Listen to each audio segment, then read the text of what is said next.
Hey everyone, so welcome to this video. Today we are diving into the one of the most important topic in a Java, object-oriented programming or OOPS. If you understand this properly, Java will start make a lot of more sense. Okay, so basically, what is the OOPS? So basically, we can say like a OOPS is a way of writing the code to closer, like how things work in a real life instead of just writing a bunch of the function in data. We handle everything into the object. Okay, suppose like a think of a car. It has a property like color, speed, okay, and the behavior like a drive and the brake we can apply. Okay, so that's what oops help us to do. Okay, combine the data and method together. So let's start with the one by one. These are like a four main pillars of the oops. We'll discuss one by one. So I have make a simple notes in a word. We will share in the comment section. Okay. Okay, so yeah, we'll start one by one. I will share the word with you, which have like make a notes for all of you.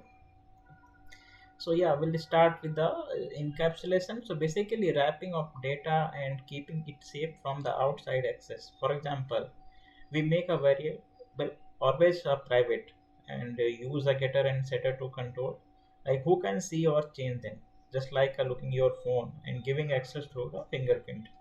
It help in the data security, right? If you talk about the encapsulation, it will like a first come in our mind for the security purpose, and also it have a cleaner code and the more control. So let's jump into the next topic, that is inheritance. So it means one class can inherit from the another, like we have a vehicle. Okay, so suppose we have a vehicle class and again we have a car and bike, okay, so on. So it can inherit from it. They automatically get common properties like speed and mileage. So these help us to reuse the code instead of writing the same logic again and again.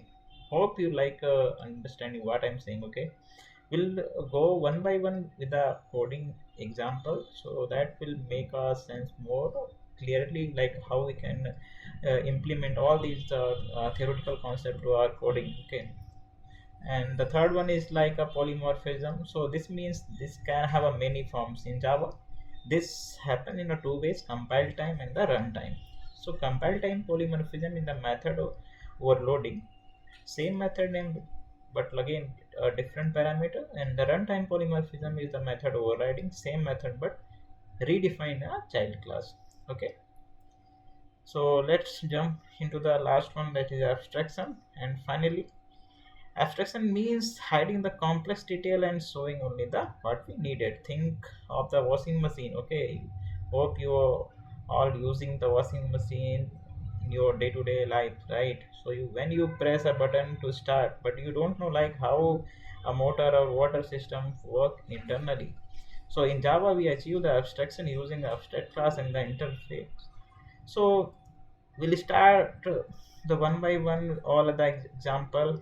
So if you talk about the abstraction, we'll go in depth in upcoming lectures tutorial. Okay, but for as of now, we'll go with the basic coding section for all of the topic that we have, like a more pillars of the oops. Okay, so we'll go with the coding part now. So we'll first go to the abstraction class. Okay, so here we have a payment. Here we have a payment class, and the payment class having a method that is abstract white make payment. So here in the make payment, we don't have any body of the make payment. So for to implement this one, we have another abstraction example, right, that extend the payment. So in inside the like abstract class example that are going to extend the payment that is already abstract class. Okay, so here we have implement the method of make payment, and here we are calling. So you can see like if you create a object of payment and calling the abstract method, so only the it know like the method, but now how it is done, it don't know.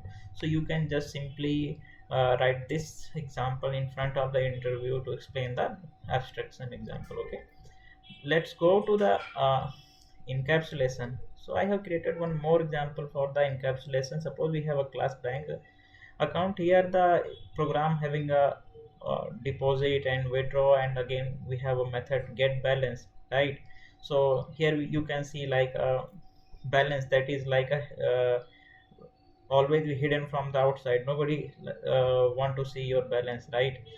Means everyone want to see your balance, but if you talk about ourselves, then it's very hard to show our balance in front of anyone. Okay, so yeah, that is all about like a balance that is a variable, and it will always in the form of the private. So variable always in a should be private. Okay, and let's talk about the method. So if you having the like concept of the encapsulation, so always remember that deposit, withdraw, and the get balance, these are the methods, and that should be public so that user can access, but how internally are working and what variables are there, so that will always the private.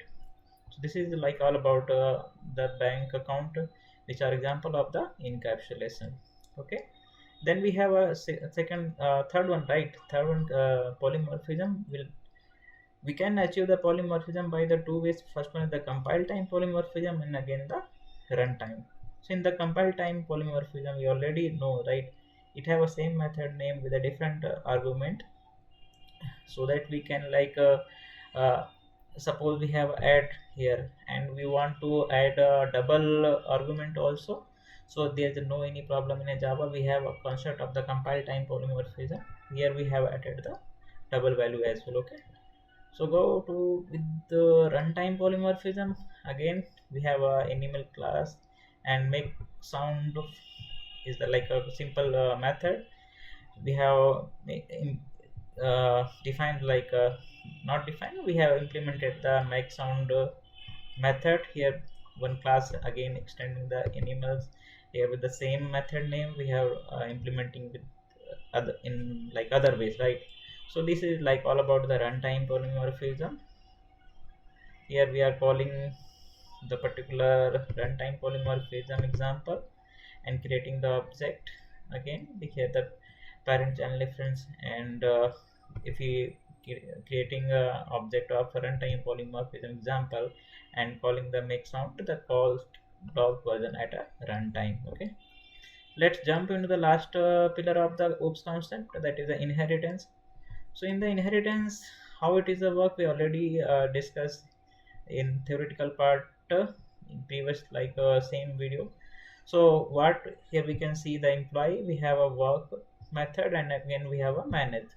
You can see like here inheritance example, that is extending the employee having the like a work method, in which the work method we have like right uh, employees are working. But again if you want to override the method and want to some give other kind of implementation, we can do as well. So here we have created a method, and we calling the work as, and the same time we can calling the manage. So these are like first one, if you're calling the object dot work, it call the inherited from the employee, but if calling object dot manage, it's having a own method. So yeah, that is all about the oops concept. In the upcoming lecture we'll discuss more topic that are asked in interview.